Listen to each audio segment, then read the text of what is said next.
taking a look at the 60 of Ron Beauchamp Jr. chasing the 66. I'm just wondering what's going through his mind. I talked to his dad, Ron Sr., earlier in the day, and that car is actually sold to a fella in Quebec. And they must be talking to him because that black rocket ship, the 84 of JR Fitzpatrick, is coming again. Oh, the young fella knows his way around here. No fearing, no points. He's just running for the show, and he sure knows how to get it done, and he'll chase him down hard. You watch. This for third spot. Andrew Ranger again opening up that gap on the Castrol Dodge of DJ Kennington. Then again another gap back to this battle for fifth spot between the 66 of Bach and the 60 of Beauchamp. The 66 a little loose on the exit there, hard on the gas pedal, slipping and sliding up the backstretch. Out of the lead, the snap-on Dodge Avenger of Jason Hathaway comes down pit lane. That'll put the 95 of Anthony Simone up into top spot in the Crown Modular Monte Carlo. Remember, Simone only took 2 tires on his pit stop, so we'll see how that strategy plays out. We'll also see what Jason Hathaway's team is going to do. Here's Todd. Snap-on Tools Dodge making its scheduled stop. A bit of a handling adjustment to the right rear and fuel only. Then they'll send Jason Hathaway back into the battle. Not only an adjustment in the chassis, but you got a crew member taking tape off the front of the car, Dave.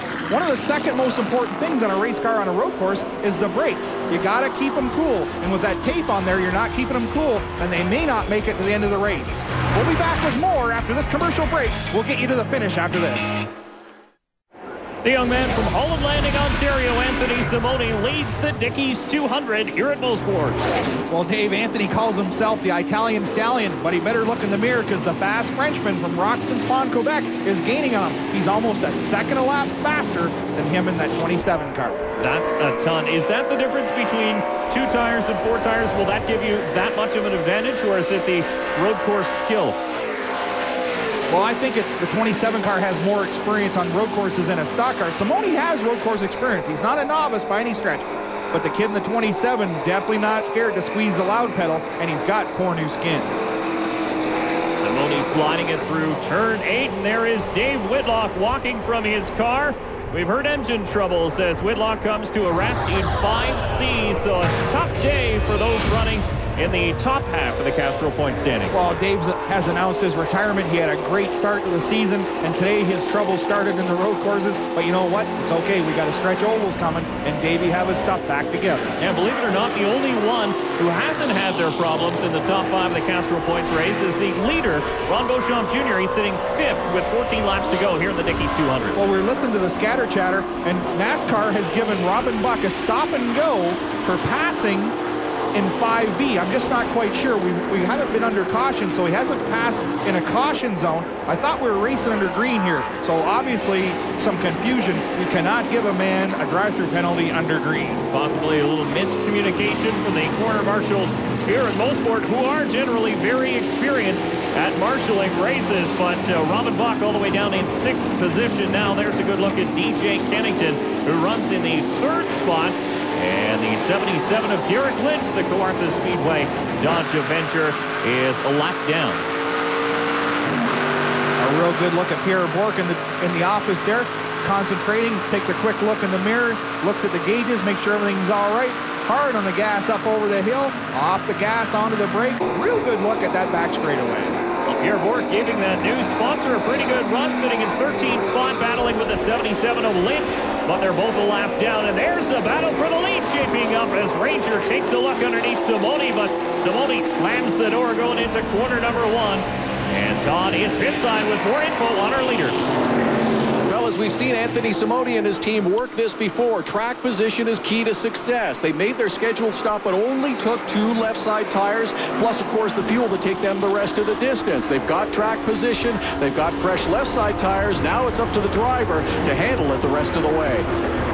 Oh, real good look there. Simone running the perfect line down through turns 3 and 4, head for Moss in turn 5. The 27's gonna have to get real aggressive to get around him, and there he is, he's sticking his nose in the inside. Oh, and again, we see him put the wood to somebody here at Moss.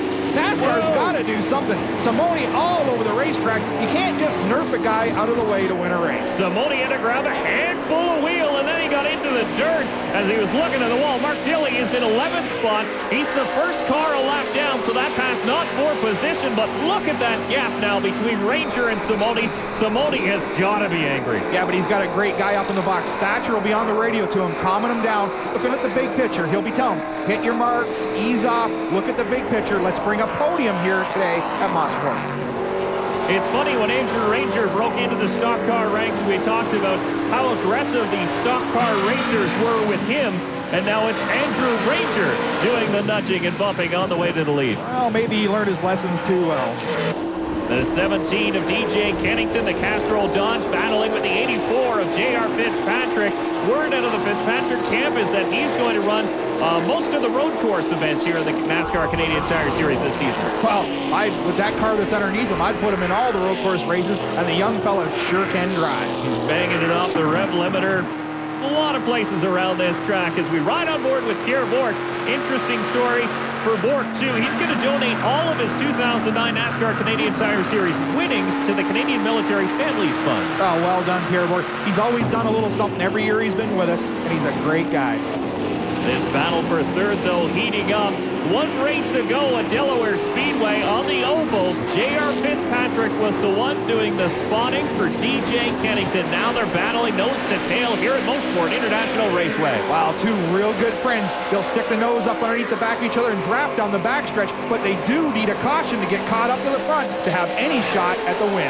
Yeah, Andrew Ranger off to the races, you could say, as he's opening up that gap on Anthony Simone. Simone doing a wonderful job, though. Here is Ranger. There you just saw Simone break into your picture in the 95. Look at that gap now as we hit 11 laps to go here in the Dickies 200 at Mosport. Well, business is picking up at the front for sure. That 84 is really strong, but DJ Kennington having a whale of a run as well. He's able to maintain.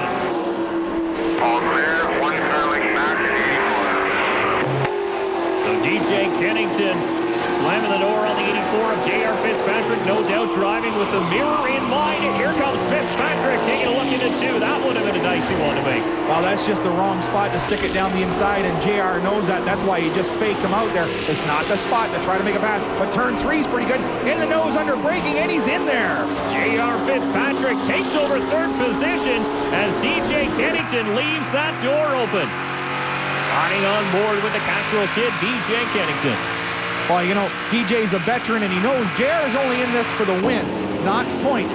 DJ's looking at the points championship. No sense fighting with the kid. Let him go. Maybe he can get to the front and bring Ranger back to him. That's all about points racing. Looks like Kennington a little bit loose through Moss Corner as well, as Ranger continues to pace the field and continues to put down blistering laps, opening up that gap on Anthony Simone.